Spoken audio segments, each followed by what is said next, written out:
Chris, you were a BBC foreign correspondent, but also a newsreader, but I imagine not at the same time. How did you get into the BBC in the first place?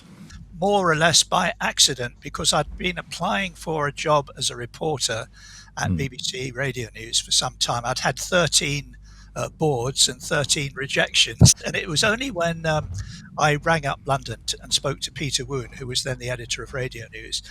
And he asked me, "Are you really leaving Spain?" I was in Spain at the time as a foreign correspondent there. And I said, "Yes, I've actually got the removal van outside the villa where I live, but loading up my gear to come back to England." And he said, "Well, what are you actually going to do when you get back?" I said, "Well, I'll probably freelance again."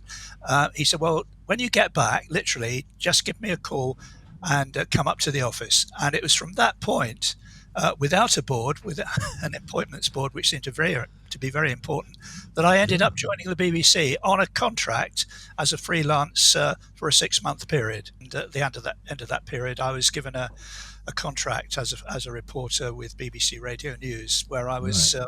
for 3 years. But you had been a foreign correspondent in Spain, you say? I had indeed. I had been originally, from my earlier days as a junior reporter on a local paper in Luton. I had applied for various jobs in Fleet Street, which was then my ambition, and had been turned down all over the place by just about everyone from the Times to the Daily Herald. And it was at that time I sent a letter to the Daily Sketch news editor, and I'd just done literally a documentary for the local paper on Bertram Mills Circus, and I had interviewed the well-known clown Coco, and Coco had made me up in all his circus gear and dress and big clumpy boots and so on, and said, "Well, you better come into the ring with us tonight, and your photographer can take some pictures and you can do your article," which is what I did. So as a result of that, and the article appeared in the local paper, I sent a message to the Daily Sketch news editor, Herbert Pack, and said, just in one sentence, saying, "I'm not suggesting I clown for a job, but when can I start?" And as a result of that, I got invited up for an interview, which again was a fairly bizarre one, at the Daily Sketch offices in Carmelite House. And I was introduced to the rather forceful character called Cyril Morton was the managing editor, and he was the man that Mr. Pack said I would be interviewed by. Now, he was really a rather, well, I won't say strange character, but very forceful. And he eventually came to see me in this office at the back of the main newsroom. I strode into the room, big tall fellow, about 6'5", viewed me up as I sort of shrank into the sofa and said, "Tell me, young man, do you play the piano?" I looked rather shocked by this, and I said, "Well, no, I don't." With that, he turned around and walked off. And that's how I got a job in Fleet Street. Totally bizarre. He signed me up on a 6-month contract again as a relief reporter, and I stayed on the Daily Sketch for 3 years before deciding to set off into the world at large as a freelance. I'd chosen Spain because I'd viewed Europe and decided it was either Greece, Athens, or Madrid, Spain. In the end, I chose Spain, which was probably a good choice. I stayed there for about 10 years. Right. Well, that's a very strange story, isn't it? Essential qualifications not being able to play the piano. And able to clown on a Fleet Street newspaper, or not clown. So you got into the BBC eventually without an interview. What did you do then? Well, I joined BBC Radio News as one of the reporters, but not on the taxi rank, as I used to call it, where all the reporters converge into one room and you get summoned by the news editor on a fairly regular basis to go off and do different stories. Instead, I was assigned to the BBC radio program Late Night Extra, which was actually quite a good training ground for working in radio, because I'd never worked in radio apart from sending voice reports from Spain back to the BBC. And I ended up there for a period of almost a year, providing news stories each night onto the Monday to Friday, that is, each night for the program, which was presented by several well-known personalities at the time. I do remember working, for example, with Esther Ranson, now Dame Esther Ranson, also with David Diddy Hamilton, Shaw Taylor, who was the Scotland Yard expert. And it gave me an opportunity to broaden my horizons working in radio, because I was not allowed to do the big stories of the day. I had to go out and find a minimum of 3 news stories every night, just armed with a Ewer tape recorder. And that was good because it challenged me immensely during that period to go and find my own news. So eventually, after a period of time on Late Night Extra, Peter Woon decided that I should indeed join the taxi rank. I was given a contract to join the BBC on a regular basis as a staff member. Off we went. The situation in the reporter's room was that you could end up going anywhere in the world, depending on where the story was. Mainly be going out on domestic stories in the London area, but there were occasions where I was sent at the drop of a hat to some distant place around the world. I did several trips quite unexpectedly, which didn't endear me to my wife. I'll give you one example.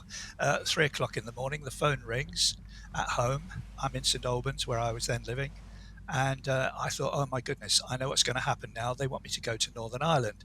That was the time when the Northern Ireland troubles were at full flow. And I'd been there several times in the past year or so. And it wasn't that at all, because when I spoke eventually to the foreign editor, he said, where have you been? Why didn't you answer the phone? I said, well, it wasn't working properly, or some bizarre excuse like that. And he said, no. He said, we don't want you to go there. We want you to go to the Caribbean. At which point there was a very long, drawn-out gasp of astonishment. And I said, really? What's happening there? He said, one of the great train robbers has apparently been found out, and he's on a boat. He'd been taken hostage in Brazil, where he was living, and the boat had run out. Its motor had broken down, and I was asked to go and find out what was going on. In fact, what had happened, this was the famous Ronnie Biggs, who had been living in Brazil after his escape from Wandsworth Prison, and he was brought into Barbados and held in the prison there. So I went out with the strict instruction that I was only going out for a day or two. I would accompany the detectives from Scotland Yard who were going to escort him back to London and do the story, and then it'd be back in the office as usual. Well, it didn't quite work out quite like that. What happened was that I went over to Barbados, bearing in mind there was a 6-hour time difference then, and my stories were pretty much late for London, but early for Barbados. So for a few days, everything was fine. But then he was still held in custody. They still wanted me to stay on. So 2 days suddenly became 2 weeks. 2 weeks suddenly became almost 2 months. All my colleagues back in that little office in Broadcasting House were getting very jealous, I'm sure, because I had little time apart from early in my morning in Barbados to do the story. Thereafter, because Ronnie Biggs was still in prison awaiting a decision, I had a free day to decide whatever I needed to do, which was mainly go down to the beach, have a drink, and generally have a good time. So as a result of that, eventually Ronnie Biggs decided he'd return to England anyway. And when he eventually did, of course, he ended up back in prison for a while before eventually being released. But he never really served the full stint of his sentence for the Great Train Robbery. Were you able to follow the story right through, or did you once you left Barbados, did that end your connection with the story? Not really. I think I still eventually went to try talking to him after he got released, but of course then the drama of what had happened had diminished somewhat. Much bigger story was breaking then.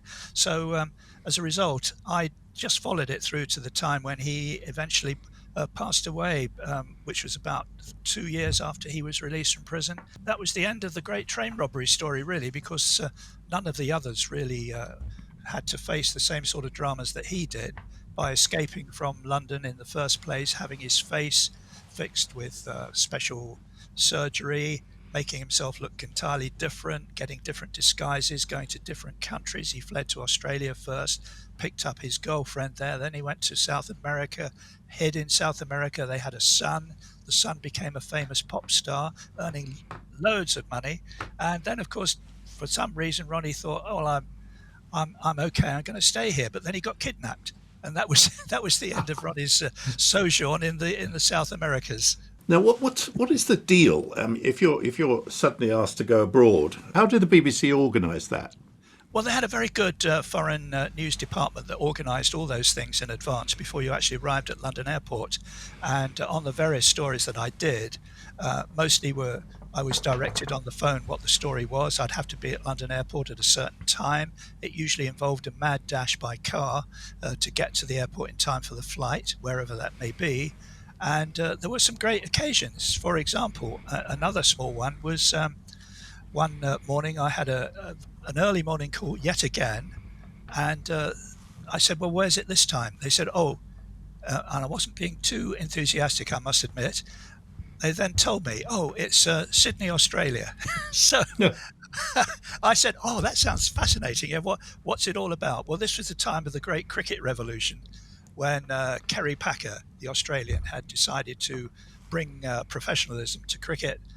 He had built up a rebel English team of players, some of the best known players at that time in England, and they were all going out to Australia to play Australia in a series of test matches.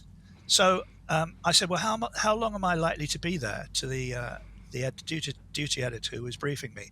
He said, "Well, you'll be there for a while." He said, "I don't exactly know when." And it was one of those occasions, early autumn, and it wasn't until Christmas Eve that I found myself back in England, which was rather a long time. But it was a great trip because I enjoyed several test matches there.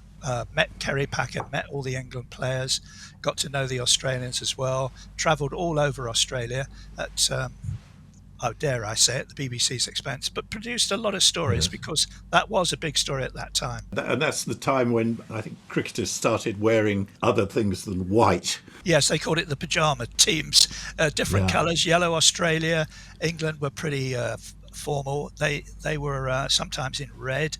And yeah, it's different. It was sort of pajama cricket they called it in those days, although it wasn't. It was still proper cricket, and very Yeah. enjoyable to watch it from the stand and just go out each night and do a report.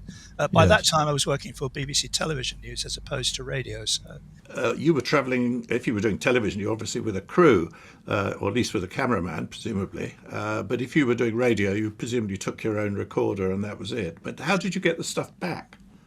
well, I'm an expert at demolishing telephones and getting to the inner works using crocodile clips, pressing the right key on a tape recorder like a Ewer, and sending the report straight down the line, almost in a broadcast quality, not quite, but pretty good. And I could do that in phone boxes as well in London. That was very necessary in those days because, let me give you another example. I was sent to cover an explosion down at the Old Bailey. And I got to the Old Bailey, and it was because it was completely surrounded by police. I couldn't get very close. I had to walk to the area to find out what was going on. Got some great interviews and so on, but I hadn't got time to get back to the office to send it. So I went into a phone box and dismantled the phone. That's probably an offence. I hope I'm not caught for it. And then fed my tape back to Broadcasting House, and it went out on air. But I don't have to do that anymore. As I joined television, it was a whole new ball game. Were you given any training for television? How did you approach it? Well, I had been helping BBC television with a series of training exercises involving kids that wanted to come and join the BBC. And it was useful for me as well because I learnt television studio techniques, and I learned how to get things edited on tape and so on. So as a result of that, whenever I was sent on a big story or any story by BBC abroad, I would take a whole circus with me. Not only would I go with my own personal clothing, you had to look smart on air those days. I took obviously my own suitcase, but in addition to that, I had to help the sound man with a whole load of sound gear, boom microphone, ordinary microphone, neck Navalia microphone, and his equipment too, and also the cameraman who usually came with not just his camera, which weighed a ton, as it did in those days. They weren't lightweight, and tripods and goodness knows what. Usually my job with the crew was to carry the tripod, which I found very, very annoying because it's quite heavy. And on top of all this, there was all the video equipment for the video editor, who usually had to come out and put the whole thing together in his hotel room. And on top of that, there would sometimes be a producer. So it was a huge operation on occasions if Yeah. the story was big enough. And there were lots of big stories where I went out with the whole circus, which was good fun, but it was very tiring. If I may give you two examples of that, I covered the tour to Australia and New Zealand of Prince Charles and his then wife, Princess Diana. And this was a 6-week tour. And clearly, we had a huge amount of equipment and we were traveling all over Australia. We had a producer, a guy who worked in Melbourne with his own company, Barry Thomas. He's very good. He arranged the whole tour schedule. But this involved cars, motorbikes, helicopters, private planes, everything, even a New Zealand Air Force Hercules on one occasion to get from A to B. And it was like a massive exercise every time we moved, but it was the only way to get our pictures back. There was one occasion, for example, in Alice Springs in Australia, where we had some great pictures of the prince and princess arriving in a torrential downpour, staying in the outback. And we had these great pictures, but how did we get them out? There was no satellite TV station nearby, but we did go to the local radio station and were ushered into a little room. And all that was there were a few plugs and things which well, not me personally, but the experts in technology plugged it all in. And we managed to send back the pictures via satellite through this one room somewhere in Australia near Alice Springs. And it all came out fine. But that was the way of it. Every time was a challenge to get the pictures out, but usually it was from a local TV station. You send the picture slowly, but it builds up a file at the other end. That's correct. And of course, you sit there for some considerable time at the sending end and wonder what the devil's going on. Are the pictures going over? And then eventually, after half an hour, somebody would come on. Yes, we got those fine. Thank you very much. Now, was this the occasion when the marriage was obviously on the rocks, or was that later? I think that was probably later, although Prince Charles was always pretty grumpy whenever we had to deal with him. But I think that was possibly he was getting tired by the schedule, which was quite exhausting. And he provided us, and she did in particular, with some great footage. But the one thing that everybody noticed was that Diana was getting all the attention. They walked down the center of a road. On one side, you'd have a load of people, on the other side, another load. And it was whichever side Diana was on that the crowds would sort of creep over to.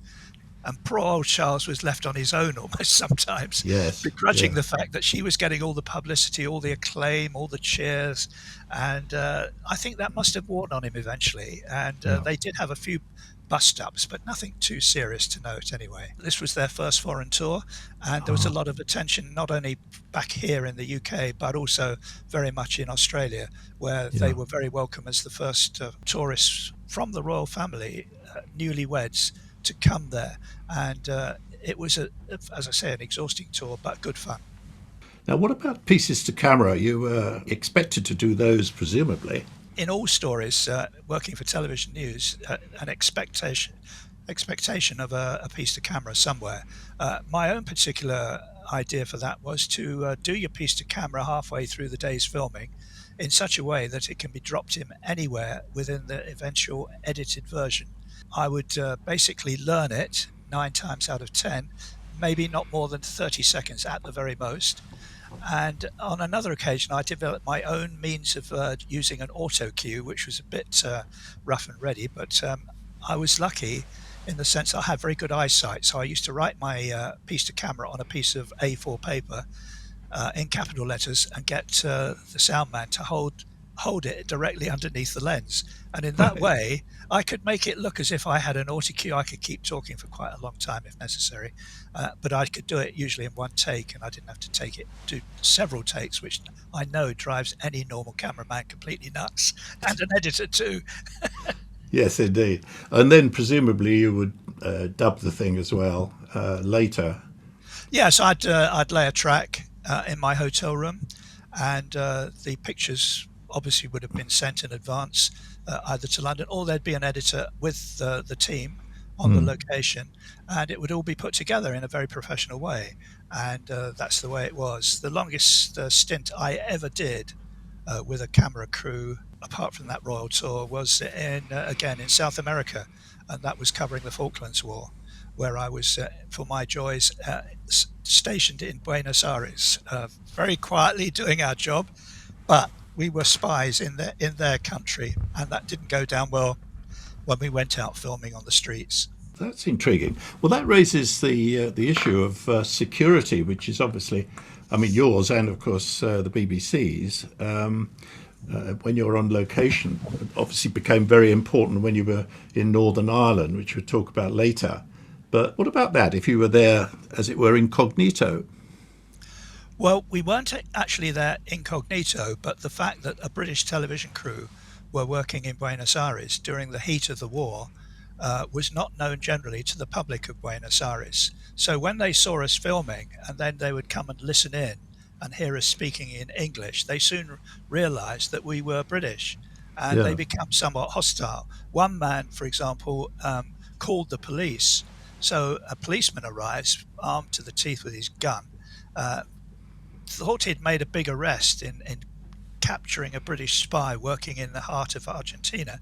We were marched off to the police station with him, and when his boss came onto the scene and we explained who we were there at the permission of the Argentine Foreign Ministry, and under the leadership of General Galtieri, who was Really? the man in charge of the coup. And consequently, the man who denounced us was immediately marched away in handcuffs for interfering with the BBC. But Right. we did have problems with security because not everybody knew who we were. There were rather nasty scare stories about hundreds of people prior to the That actual war disappeared. beginning Yeah. who simply disappeared, who had been picked up by rebels, taken on board Air Force planes or naval planes, and then dropped in the sea.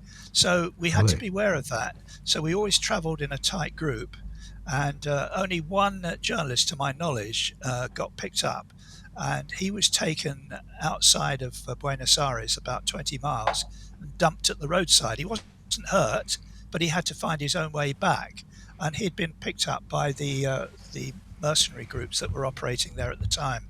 So we did have to be careful. We had to make our own arrangements on how we looked after ourselves, but that wasn't too difficult because in the midst of all this, I did receive a phone call one day from the Argentine sports minister who said, "Would you like to come to the football match tonight?"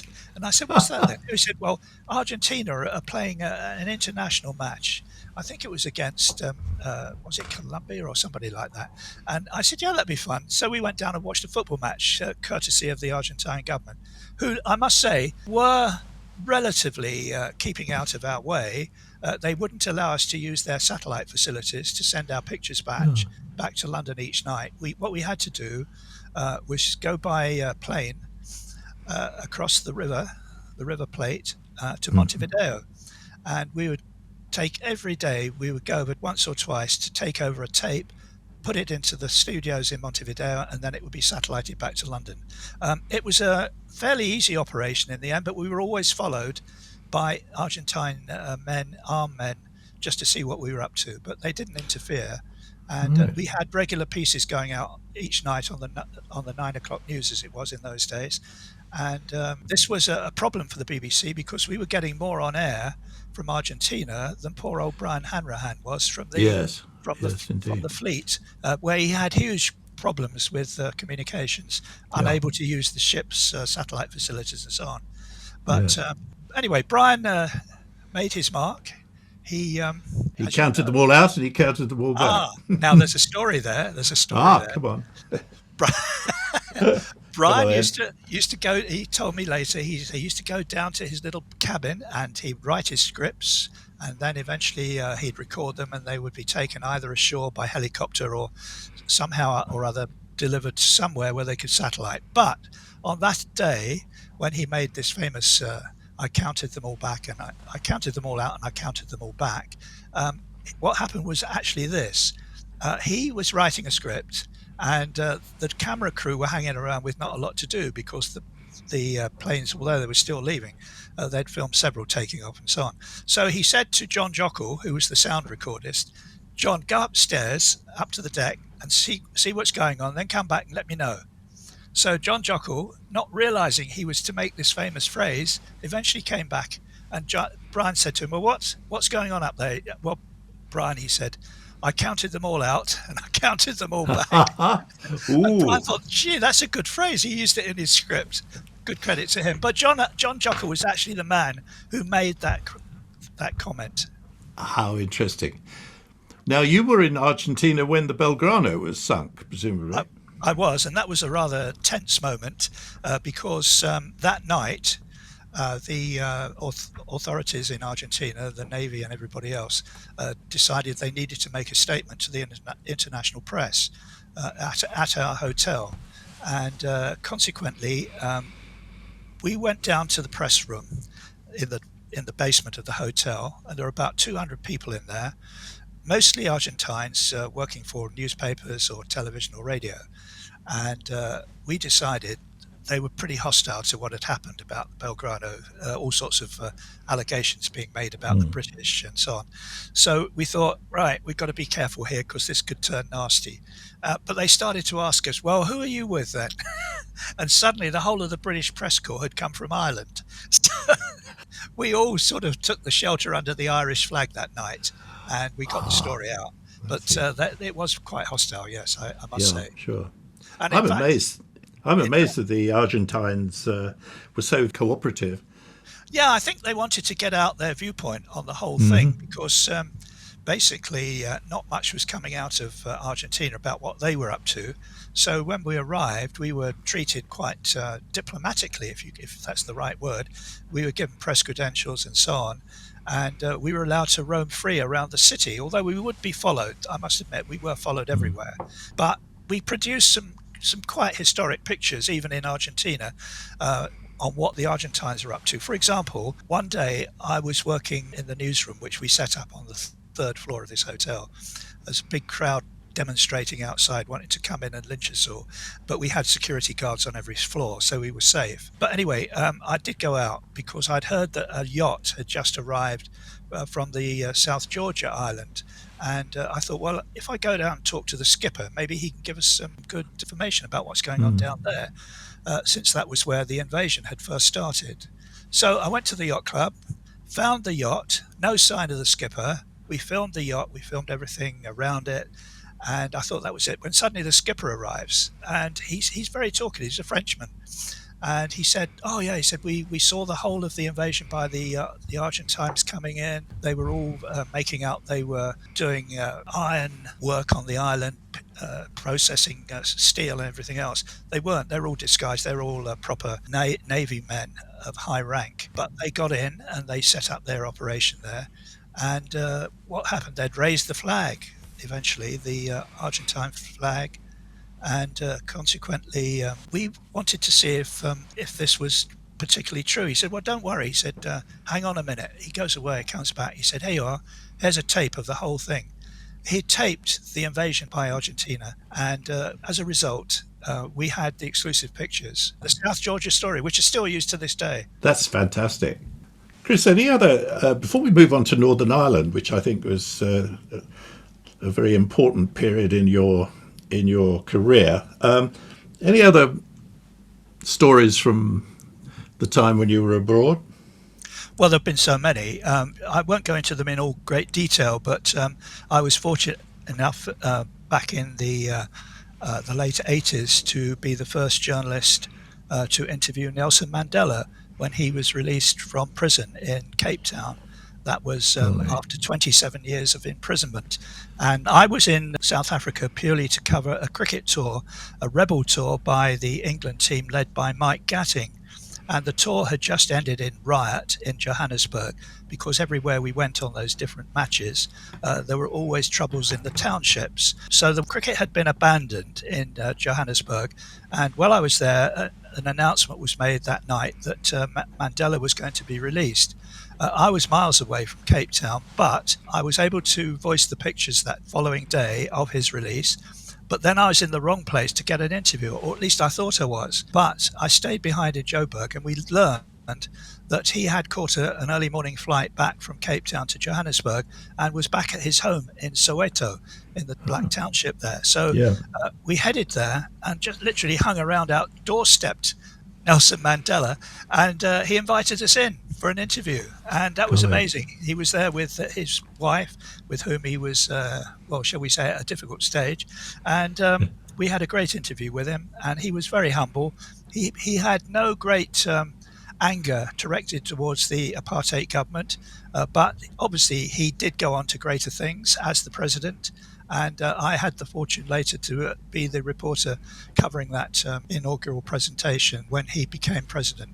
So that was one story, but there were so many stories. I mean, I could go on forever. Another story I did, which caused a huge ruckus around the world, was back in 1966 when an American B-52 United States Air Force plane flying over southern Spain was involved in a mid-air collision with a KC-135 tanker. And as a result, both aircraft caught fire and crashed in flames around a little Spanish village called Palomares. And the 4 H-bombs, they'd managed to let them loose before they hit the ground. They were on parachutes and they fluttered down in different parts of that area. 3 landed on the ground around the village, and the 3rd one splashed into the sea and disappeared. That story took me 3 months to complete because although 2 of the bombs were found pretty quickly and they managed to collect 1 intact, the other 2 had broken open on impact, scattering out uranium and plutonium materials, and that area was highly contaminated and was a danger to the public. So we saw this amazing operation going on for 3 months. When the Americans came and tried to clean it all up, they were still looking for the 4th bomb, which eventually they found in the Mediterranean. It was in nearly 2,500 feet of water. They had to try and get it out, and they managed to do that eventually using a robot submarine connected to cables, and they pulled it up to the surface and displayed it. And the day they displayed it, I was invited down to the port of Garrucha, which is in that area, and they displayed the bomb on the back of a warship, which glided past very slowly so that we could all get pictures, just to prove that the Americans had saved the world, so to speak, because the Russians, in all their skill, were lurking around in that area trying to find out what had been going on. They even had a secret trawler out at sea trying to locate the bomb themselves, which I presume would have been of great use to them in their own development of the nuclear electronics of the time. But anyway, the Americans got it back. I went back to Madrid, happy that I'd done a big story there, but it was actually so good that on the way out of Palomares, the New York Times correspondent, a guy called Tad Schultz, had been sitting there in his open-top Chevrolet, and he was talking jocularly to a few of the other reporters, and one of them had asked him, well, I suppose, Tad, you're going to write a book about this. Tad had said, yeah. I said, I think I might do that. I'll start writing it when I get back. Now, that was Tad's first visit to Palomares in the whole of the 3 months. And I thought, hang on a minute, I've been here for 3 months. I must know a little bit more. Maybe I should write a book. And that's what prompted me to write a book, which I did in, I think it was 6 weeks. I managed to churn it out. And it was published in America and elsewhere around the world over the next 2 years. So it was quite an interesting exercise in some other aspects of a journalistic career. I'm amazed at that story. I don't remember it, and I would have thought that the whole thing would have been hushed up. Well, I think you're correct in saying that, because when the story first broke, the Americans were very coy about it. The Spanish didn't want to say anything because they knew that this would have been highly damaging to their tourism trade, which was just taking off, or had taken off in a big way. And Palomares, not far from Malaga, not far from Valencia, was in the spotlight as one of their big tourist areas. So this sort of story with contamination, nuclear probably dangers, they didn't want that to come out. So they did effectively try and stop the press. I was not allowed to go out on one occasion to film something because they thought I'd done a story about Sydney and Australia was about to be blown up because of some story that an Australian journalist had written. But they did arrest me on that occasion, and I had to wait for several hours before they came back and said, "No, it's all right. You can go." I had shown the Spanish that what I had said in my report, not this awful Australian report, what the truth was, namely that the Spanish and Americans combined, they were all wearing what the equivalent of a hazmat suit today would be, and had been clearing up the nuclear particles that had been spread over a wide area. And I'd taken pictures of these that night. So when I'd eventually been tracked down by the Guardia Civil and told they were coming to expel me, I said, well, hang on a minute, have a look at these pictures. Then if you want to still expel me, which I think would be a very foolish thing to do, he took them back to the ministry. They were wired up to Madrid, and the minister then ordered, no, revoke the decision to throw him out of the country, which was great. So I was able to carry on reporting. But yes, there were problems. The Americans didn't, for example, they were trying to hide what they were up to. There were 37 American warships in the bay around Palomares.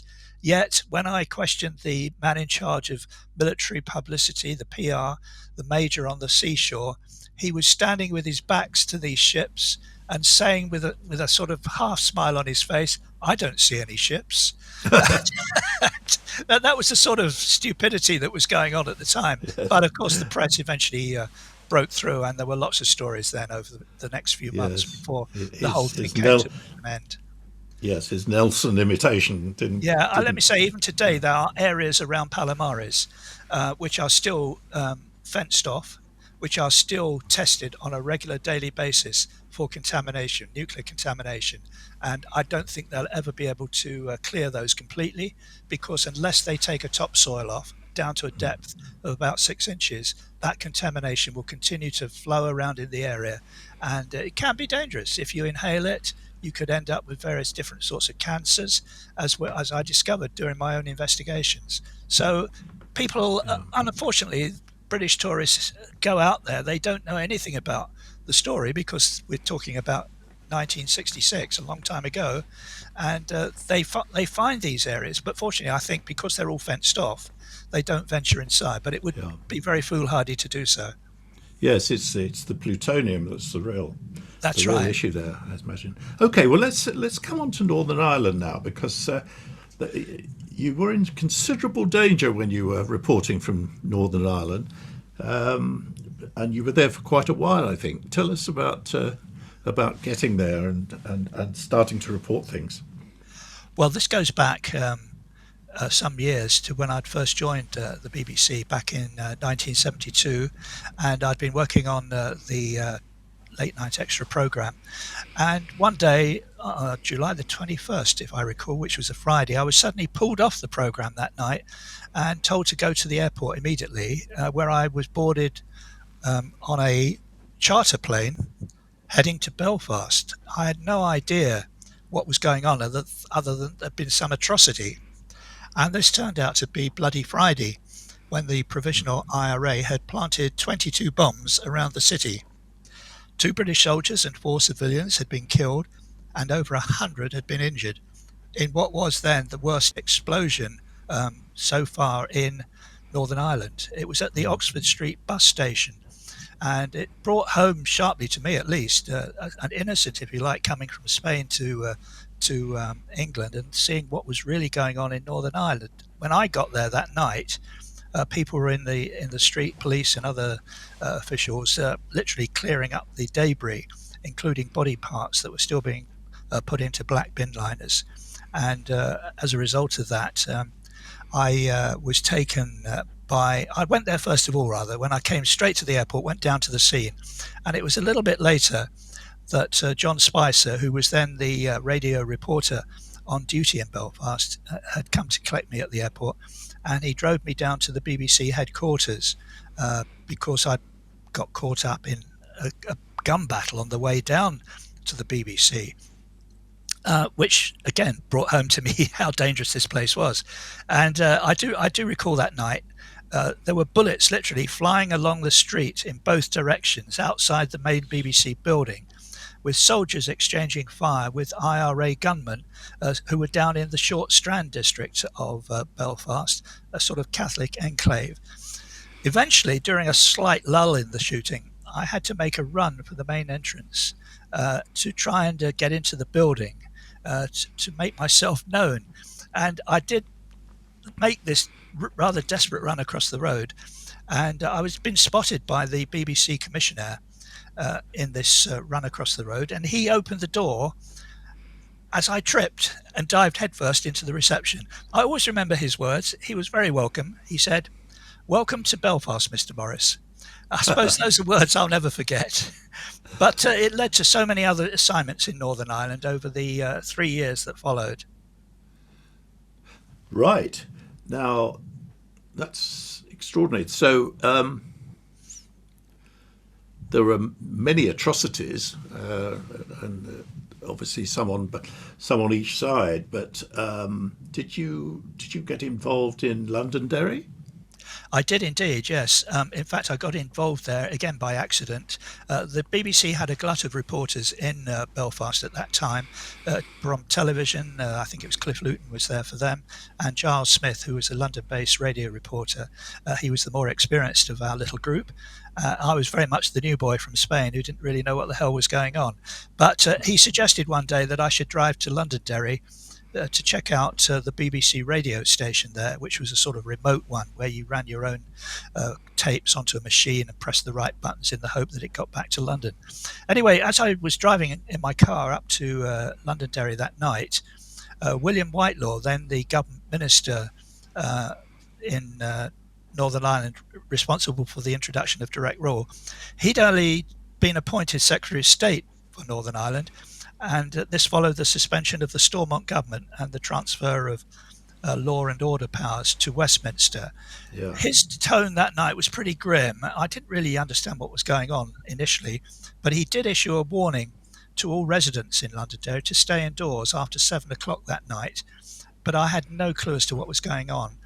I found the radio studio in a rather ramshackle old building with a rope ladder hanging out of the studio's blacked out window on the second floor. Apparently this was in case of emergency, and the reporter had to scramble his way down to get out.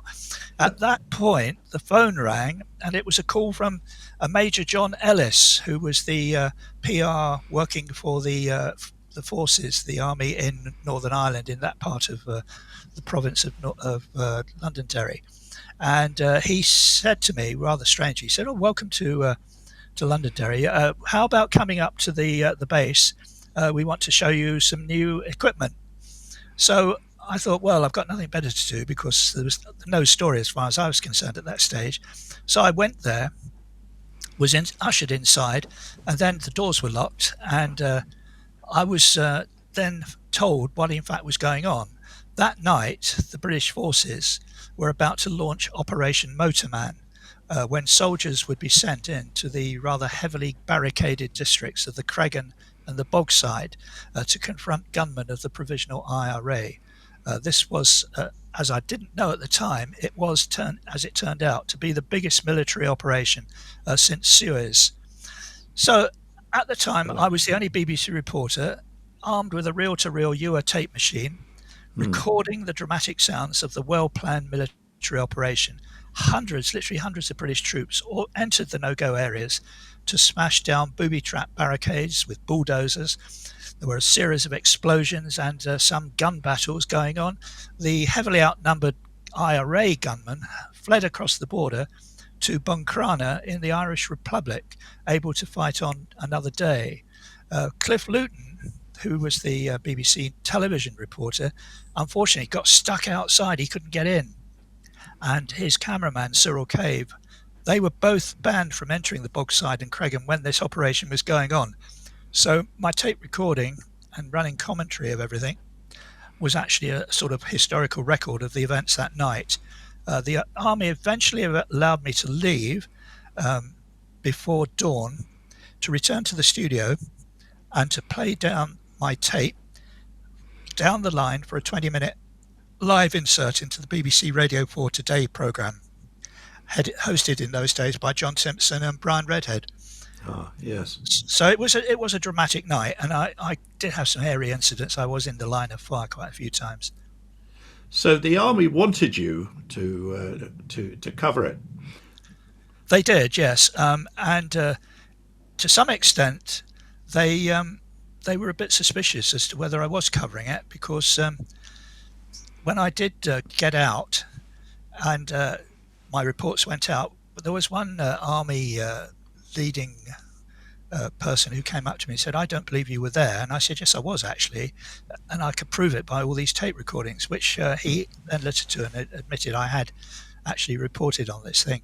And it was a big story of the day, but that was just one of many stories that I would to get involved in over the following days. If you like, the same year, no, sorry, the year later in July, I was on my way back to Londonderry from Belfast, chasing up just the ordinary, shall we say, terrorist stories of the day.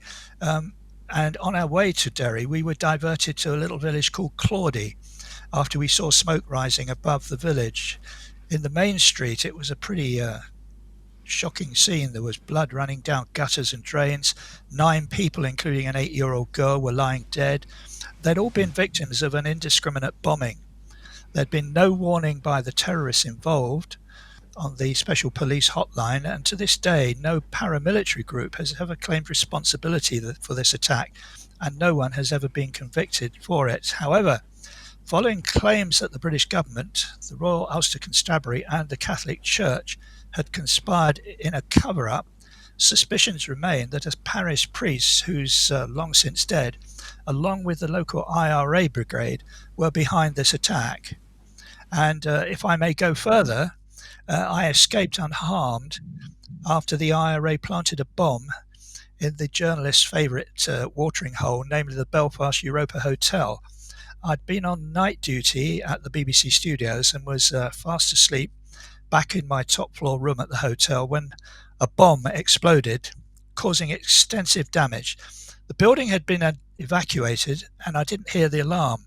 The bomb itself had been left in the lift shaft and caused extensive damage. Now, following the troubles, this happened on many occasions, and I decided to go and get a different hotel well outside of Belfast so that I could at least get a night's sleep.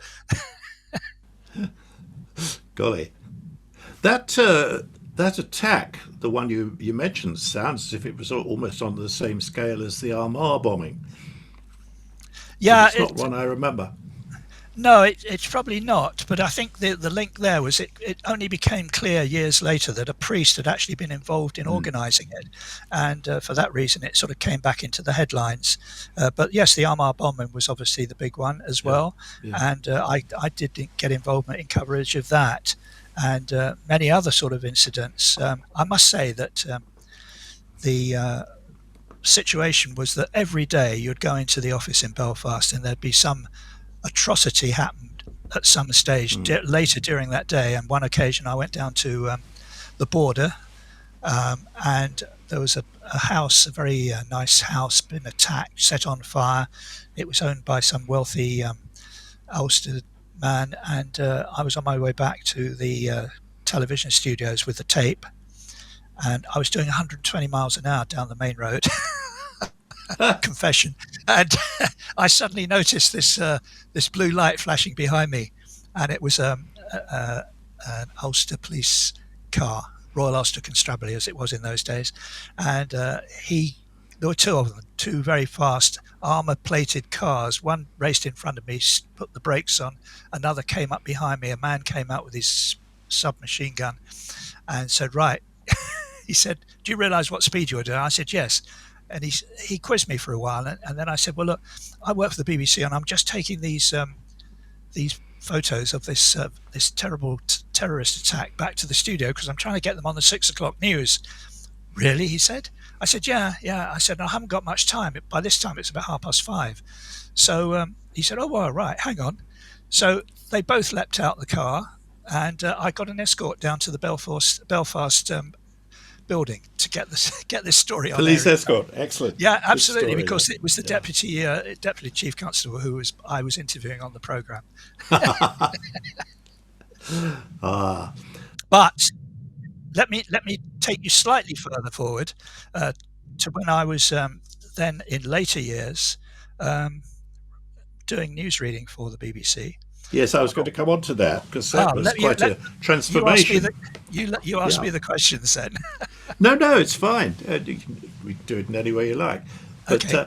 so you went back to London, and then you began to be a newsreader on a regular basis. It was a regular basis, yes. I suppose I was the spare hand in case of disaster, and there were many sort of problems that did arise with news reading. I'd never read a bulletin in my life until one day I was downstairs in one of the edit rooms editing a story when the editor in charge came rushing in. He said, "Quick, get up to the studio. You're reading the news." I said, "What?" I said, "I haven't read any news before." "Yeah, yeah, go on. You'll be all right. No problem. Just get your earpiece plugged in and off we go. All you got to do is read the auto cue and get everything right." So I was literally propelled into the studio at short notice because, and I only found out later that what had happened was that Kenneth Kendall, one of the established newsreaders at the time, had phoned in to say that he couldn't read the news that day. His front tooth had dropped out. And he said, "I'm not going on air with my front tooth missing because I'll look ridiculous if I'm shown on camera." He said, somebody had said, "Well, why don't you put some chewing gum or something and wedge it in?" And he said, "I'm not doing that. I'm not doing that." So I was projected into the studio. I had to read the 1 o'clock news. That was my first one. The director was very kind. He came into the studio afterwards. He said, "Yeah, that was fine." He said, "Only one criticism." He said, "You did look like the proverbial person caught in the headlights because you didn't blink once." I said, "No, I was concentrating too hard." So he said, "Get over that problem and you'll be fine." And thereafter, I did read a lot of news for the BBC, including the biggest news bulletin ever broadcast by BBC or any television channel in the UK. And that, again, was sort of an accident. Now let me guess. Was this the Mountbatten It story? was indeed, yes. What happened was I'd literally just got back from an assignment in America, in San Francisco, where there had been an earthquake. And I was due to read the news that Saturday. And I went into the office. Everything was fine, just a normal day, when suddenly, just before the 1 o'clock interruption to the grandstand program, uh, a news flash came through to the effect that there had been an explosion involving Lord Mountbatten somewhere in the Irish Republic. Not much detail was known at that stage. So I was told by the editor, "Okay, you've got to go in. We'll just use as much as we can at this stage, but we may not do it initially. We might have to do it as a news flash after you've done the bulletin that we already prepared." So I went in, I read the news, and I literally got back into the newsroom, and confirmation then came in from the RUC. Yes, it is Lord Mountbatten. He's been killed. Straight back into the studio. And that afternoon, I did 5 news flashes into the grandstand sports program. And it was later that Frank Bough, who was then the compere of the show, the host, he came up to me. He said, "You really," I won't use his words, "messed up my program." I said, "I'm really sorry, Frank." And that was it. I mean, it was a huge bulletin. I thought that night, for the main bulletin, that they'd bring in some of the senior newsreaders like Richard Baker or even Kenneth Kendall, who was still alive then, and Richard Whitmore or whoever. But they didn't. They stuck with me, which I was quite chuffed with. So I went on to read this 8-minute bulletin at 10 o'clock that night, which had been expanded to 45 minutes. And it was an amazing sequence of events, because not only had there been the murder of Lord Mountbatten blown up in his boat um, off the Irish coast, but also the assassination of some soldiers at Warren Point when they'd been blown up in another bomb explosion, and also a British cruise liner had run aground off the Norwegian coast, and culminating, as it was bank holiday weekend, with a riot at the Notting Hill Carnival. So this bulletin was enormous, and making it even more big, if I may add a statistic, ITN were on strike. So the bulletin that night, as figures later showed, was 26 million viewers. That is a figure of audience. Is a record that will never be beaten. There are too many proliferation of news channels now, and the fact that ITN were on strike meant that the BBC that night was the only television news bulletin on one of the biggest stories involving the royal family of all time. Can I ask you a question here? I mean, if you had had that news bulletin read by Kenneth Kendall or Richard Baker, I mean, they were essentially actors who read beautifully. But presumably, by putting a journalist into the hot seat there, you were able to deal with things as they occurred, and sort of fly by the seat of your pants as a journalist rather than as just a simple newsreader.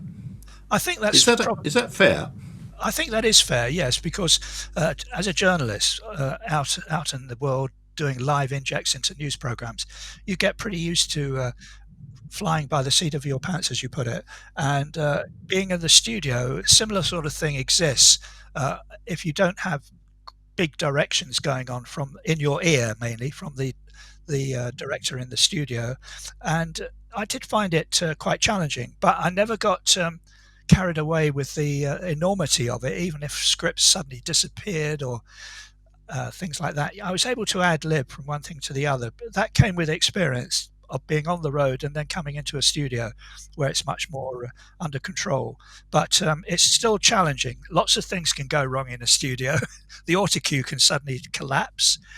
You find that you're on the wrong story. I did have one day where the autocue went completely down, and there were no stories at all apart from the scripts in my hand to run the bulletin with, and that is a challenge, but we made it and tried not to make it look like there was a crisis going on.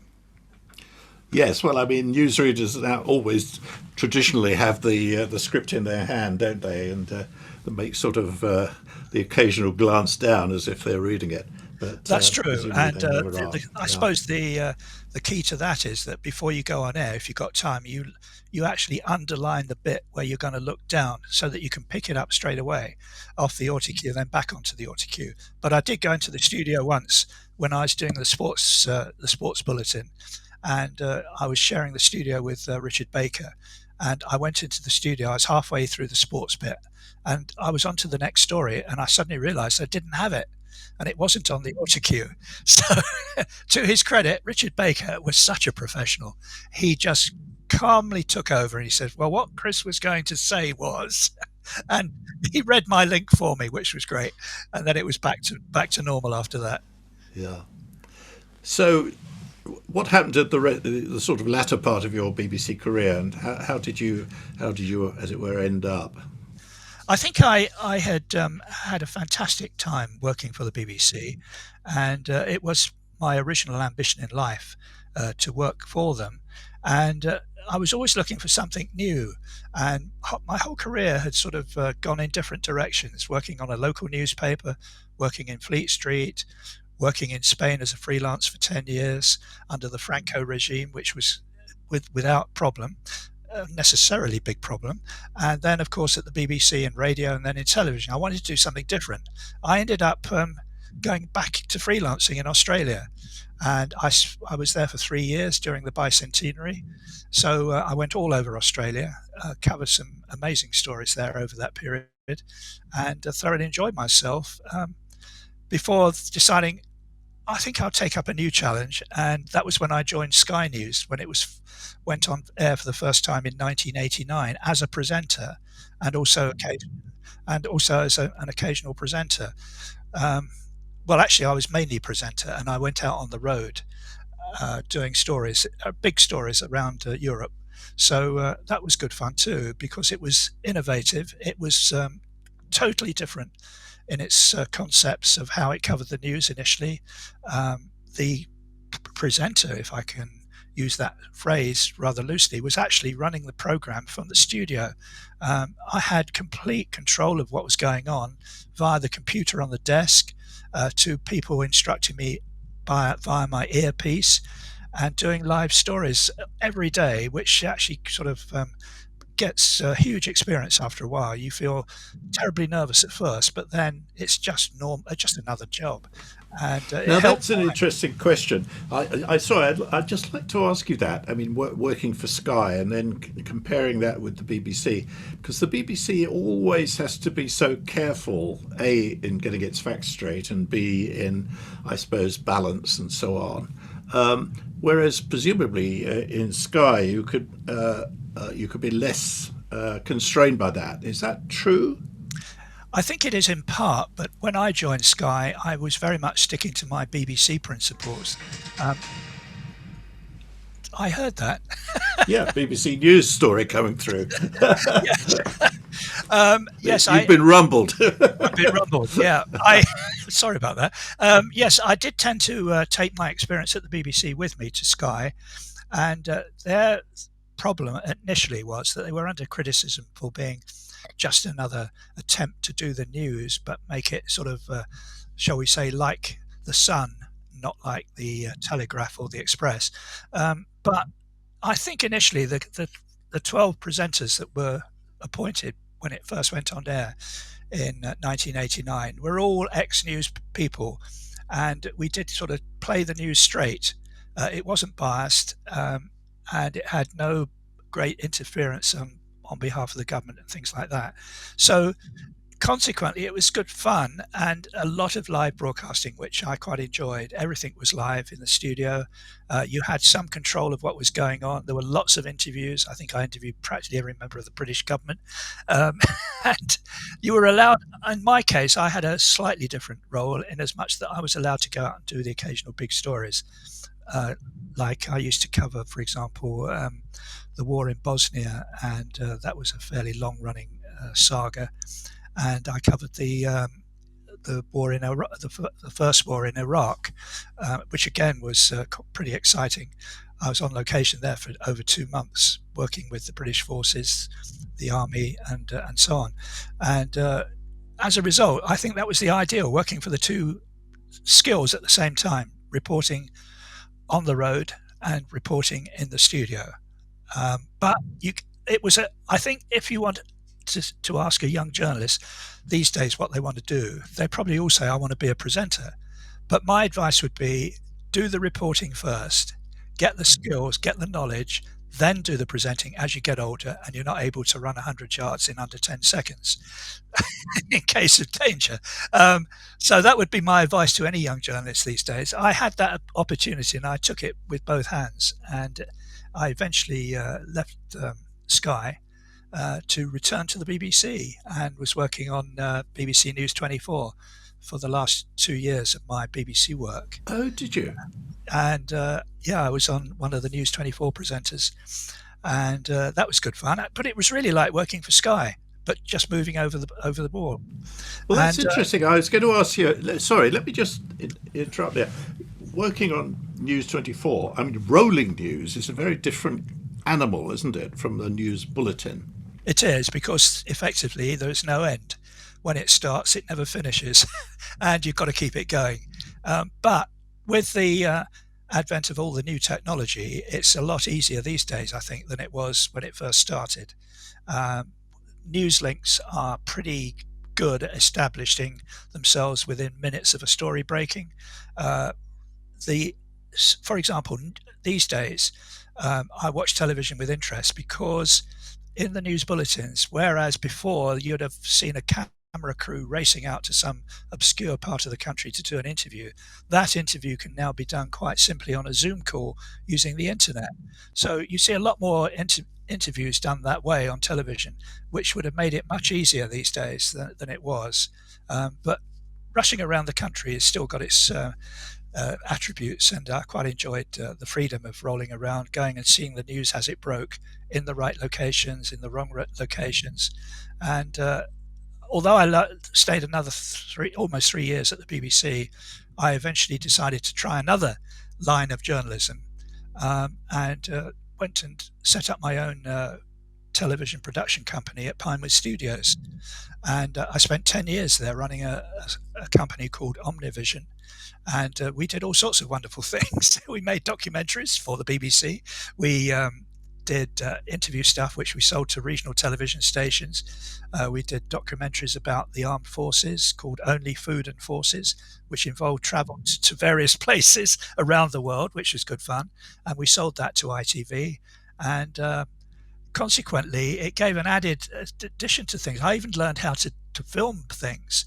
And I suppose if you ask me what the biggest filming incident I did, that's when I filmed the Queen.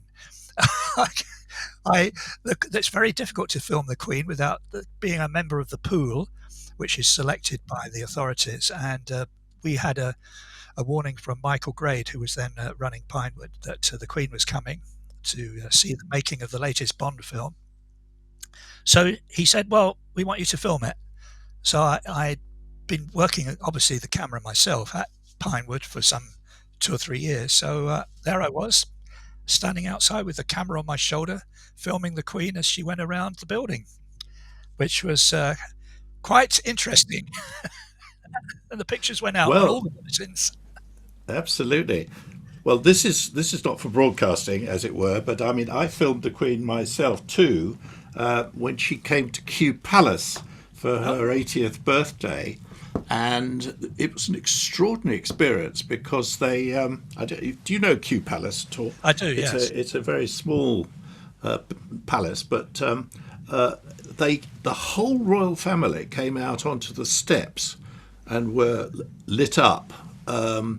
And all the locals, had been invited in, and we had to go through a sort of thing, a bit like an airport security thing. But I was filming that because I was making a DVD for Kew Palace, and I was just struck me that was the most incredibly dangerous exposure. They were all there on the steps of the palace.